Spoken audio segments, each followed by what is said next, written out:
Hello friends, तुमचं स्वागत आहे आजच्या एका नवीन ब्लॉगमध्ये. तर आज आपण बनवणार आहोत मस्त असे गुलाबजामुन, अगदी गुबगुबीत रसरशीत असे.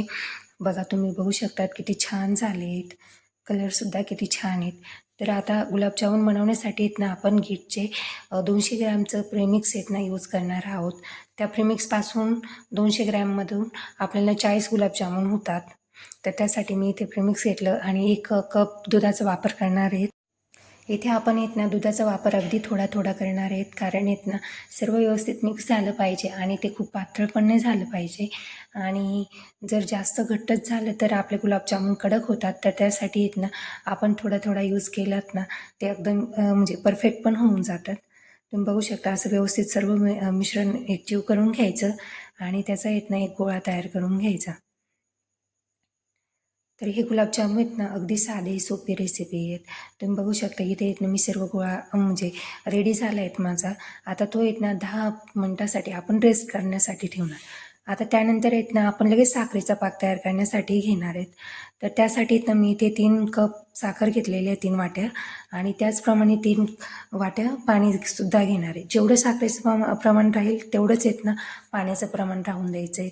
सर्व व्यवस्थित मिक्स करायचे आणि त्यामध्ये येत ना इलायची एक येत ना कुटून टाकायची, म्हणजे अशी तुम्हाला आवडेल तशी तुम्ही टाकू शकता. इलायची टाकू शकता आणि केशर पण टाकू शकता, चव एकदम छान लागते.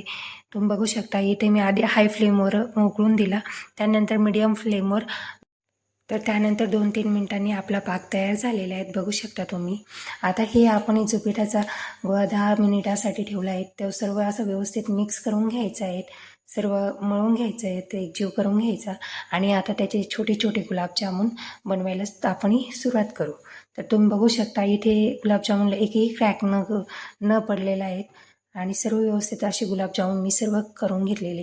आणि साईज मी खूप मोठीही नाही केली आणि छोटी नाही, मिडियमच साईज ठेवलेली आहेत, म्हणजे ते आहेत ना शिजण्यासाठी पण मस्त होतात ते. आणि नंतर त्याची डबल साईज होते जेव्हा आपण तळायला घेतो तेव्हा. तुम्ही बघू शकता किती छान दिसत आहेत. इथे तेल आहेत ना आपलं नॉर्मल गरम झालेले आहेत. तुम्ही बघू शकतात मी एक येत ना गुलाबजामचा छोटासा बॉल टाकला आणि तो एकदम असा वर आला. तर आपल्याला कळतं का आपलं तेल आता रेडी आहेत.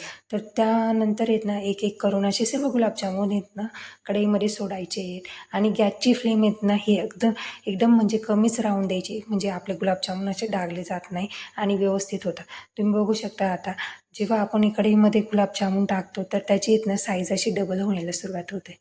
आणि आता इथे येत ना तळताना एक काळजी घ्यायची, एक चमचा घ्यायचा आणि येत ना त्याने कंटिन्युअस येत ना तेलामध्ये येत ना रोटेट करायचं, म्हणजे येत ना आपले गुलाबजामुन येत ना एकसारख्या रंगावर तळले जातात आणि ते आतमध्ये कच्चेही नाही राहत आणि जास्त डार्क कलर पण नाही येत. जामुन बनवताना येत ना एक काळजी घ्यायची, कधीही गॅसची फ्लेम हाय ठेवायची नाही, त्यामुळे येत ना आपले गुलाबजामुन करपतात पण आणि आतमधून कच्चे राहतात. तर त्यासाठी आपल्याने येत ना गॅसची फ्लेम येत ना ही कमीच राहून द्यायची, त्यामुळे मस्त आपले गुलाबजामुन छान होतात. तुम्ही बघू शकता इथे आपले गुलाबजामुन डबल साईज झालेले मस्त व्यवस्थित फुगलेले आहेत ते टम असे. आणि त्यानंतर येत ना सर्व व्यवस्थित असे कलर पण त्याला एकसारखाच आलेला आहे. अशा आहेत ना, अशी ही टिप्स आहेत ना सगळ्यात इम्पॉर्टंट आहेत, कारण मेन हाच पार्ट असतो का गुलाबजामुन तळतात आणि फुटतात. जर तुमचं तेल आहेत ना ते अगदी थंड तेलात टाकले तर ते त्यामध्ये विरघळतात आणि जर खूपच कडकडीत असलं तर ते जळून जातात आणि कच्चे राहतात. त्यामुळे आहेत ना हा मेन विषय आहे. तर तुम्ही बघू शकता आपले गुलाबजामुन मस्त असा कलर आलेला आहे, एका रंगावर मस्त असे तळल्या गेलेले आहेत. तर आता मी इथे आहेत ना सर्व गुलाबजामुन एका डिशमध्ये काढून घेणार आहेत आणि ते लगेच आहेत ना आपल्या गरम गरम साखरेच्या पाकामध्ये टाकून घ्यायचे. किती छान कलर आलेला आहे आणि सर्व एकसारख्या रंगावर तळल्या गेलेले आहेत.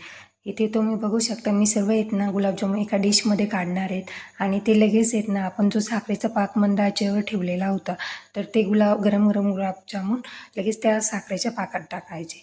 त्याचं एक कारण म्हणजे कसं आहेत ना आपण जे गरम गुलाबजामुन टाकलेत ना तर त्याच्यामध्ये जो पाक आहेत ना तो एकदम परफेक्ट बसला जातो.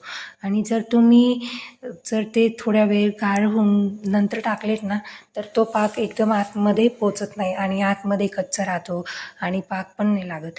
तर हे एक टिप्स. आपले गुलाबजामुन आहेत ना रेडी झाले. तर तुम्हाला कसा वाटला हा व्हिडिओ नक्की कमेंट करून सांगा आणि व्हिडिओ आवडला असेल तर लाईक करा आणि चॅनलला सबस्क्राईब करा.